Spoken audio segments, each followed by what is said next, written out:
Suspension মানে কি punishment? মসজিদ করার জন্য তো কাউকে সাজা দেওয়া যায় কি?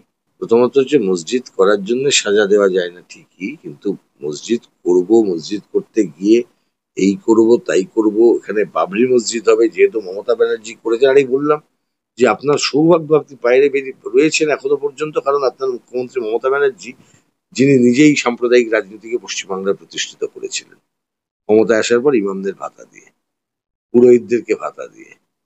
ইমামের ছেলেকেও চাকরি দেয়নি, পুরোহিতের ছেলেকেও চাকরি দেয়নি, 26,000 চাকরি খেয়ে নিয়েছে, এমন সরকার চালিয়েছে। এই অপদার্থ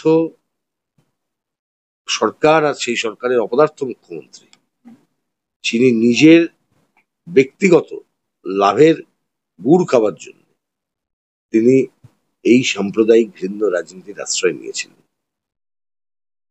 কারা কারা সমর্থন করেছিল মমতা ব্যানার্জিকে ক্ষমতায় আসার সময় মনে পড়ছে?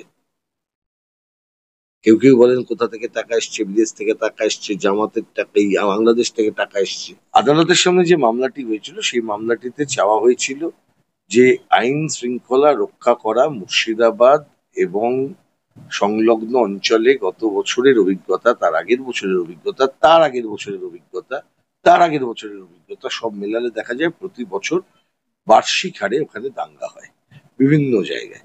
সেটা বেলডাঙ্গা হতে পারে, জঙ্গিপুর হতে পারে, শামশেরগঞ্জ হতে পারে, রঘুনাথগঞ্জ হতে পারে, অন্য কোনো জায়গা হতে পারে, এবং আশেপাশের সংলগ্ন অঞ্চল মালদা।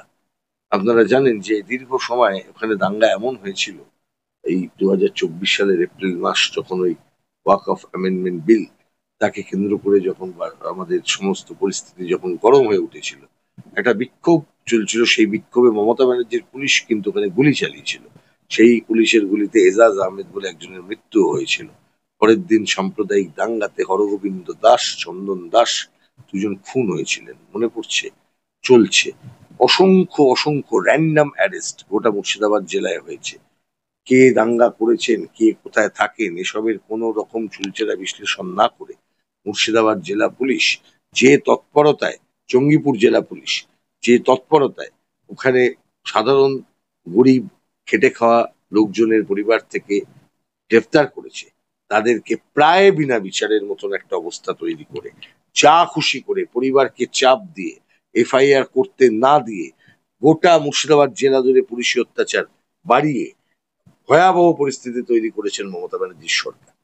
কিন্তু প্রশ্নটা হচ্ছে, এই পরিস্থিতি তৈরি করার সঙ্গে সঙ্গেও মনে রাখার দরকার যে সাম্প্রদায়িকতার যে তাস, সেই তাস কিন্তু তারা কিন্তু খেলে গেছেন।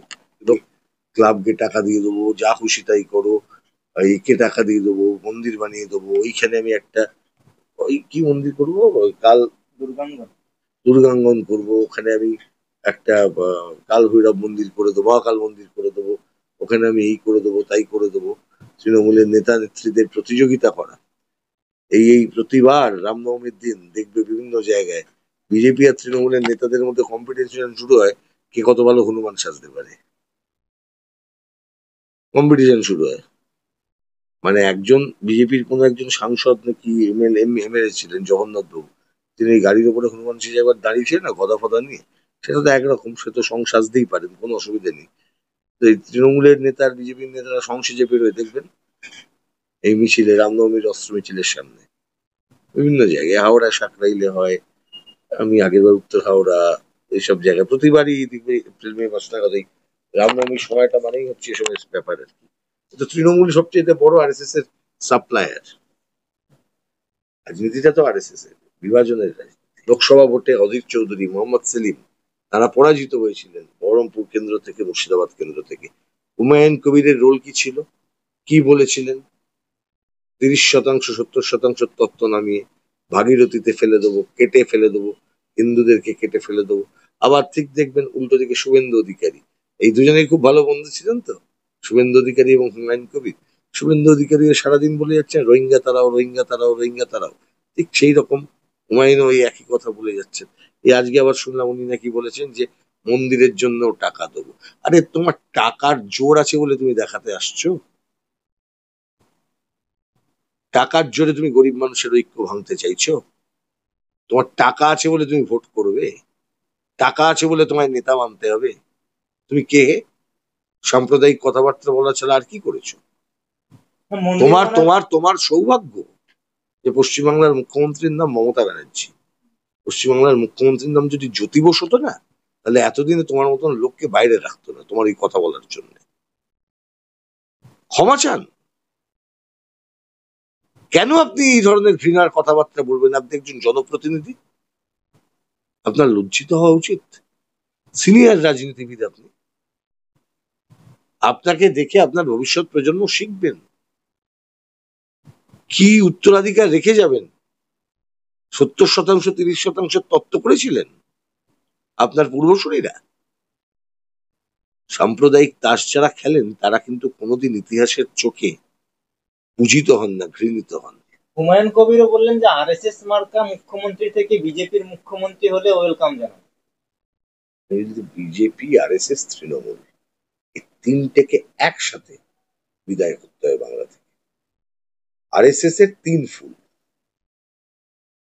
আরএসএস এর হুমায়ুন কবিরের যুক্তির ফ্যালাসিটা হচ্ছে এইখানে, উনি বলছেন আরএসএস মার্কা মুখ্যমন্ত্রীর থেকে বিজেপির মুখ্যমন্ত্রী হলে ভালো হয়।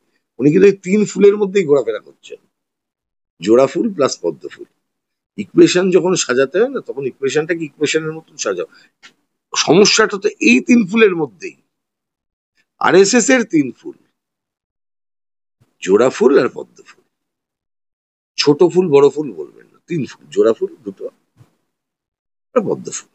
মানে আপনার কি মনে হয় যে তাহলে আরএসএস এর কথাতেই হুমায়ুন কবির মসজিদ বানাচ্ছে বেলডাঙ্গায়?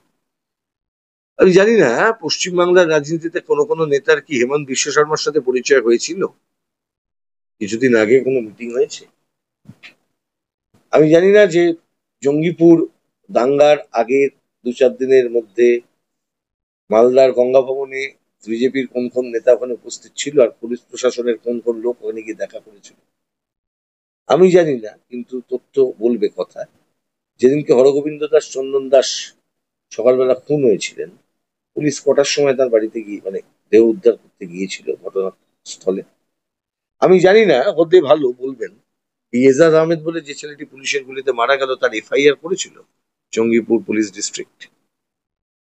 মমতা ব্যানার্জি পুলিশ মন্ত্রী পশ্চিমবাংলার, অমিত শাহ নয়। নাকি ছেড়ে দেবো আস্তে আস্তে করে, এক্সপেরিমেন্টের একটা ব্রিডিং গ্রাউন্ড করে দেবো মুর্শিদাবাদকে, কারণ করলেই মজা। সবার কি এইটাই মানে মানে চিন্তা থাকে কোথায় বাবরি মসজিদ হবে আর কোথায় একটা রাম মন্দির হবে, আর কে কোথায় মুখ্যমন্ত্রী হবে, কি কোথায় প্রধানমন্ত্রী হবে, প্রধানমন্ত্রী মুখ্যমন্ত্রী হয়ে মাল কামাবে। সবার কি এটাই লক্ষ্য থাকে?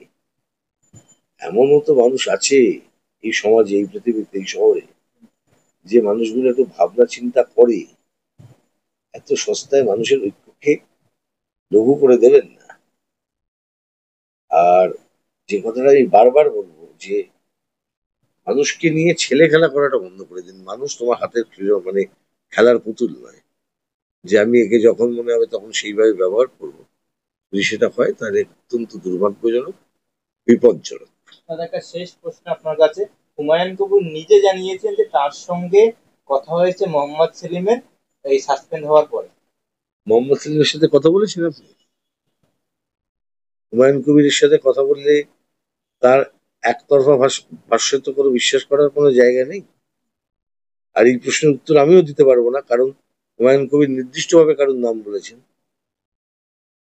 আমি বিশ্বাস করি, ভরসা রাখি, বামপন্থী রাজনীতি এত ঠুনকো নয় যে কারোর সাথে কার কথা হলেই যে সেটা মানে তিনি তার সঙ্গে চলে গেলেন, এটাকে আমরা মনে করবো। আবার ঠিক উল্টোটা, যে কারোর সাথে কোনো কথা হচ্ছে মানেই এটা যে কিছু মানে কথা হয়ে গেছে।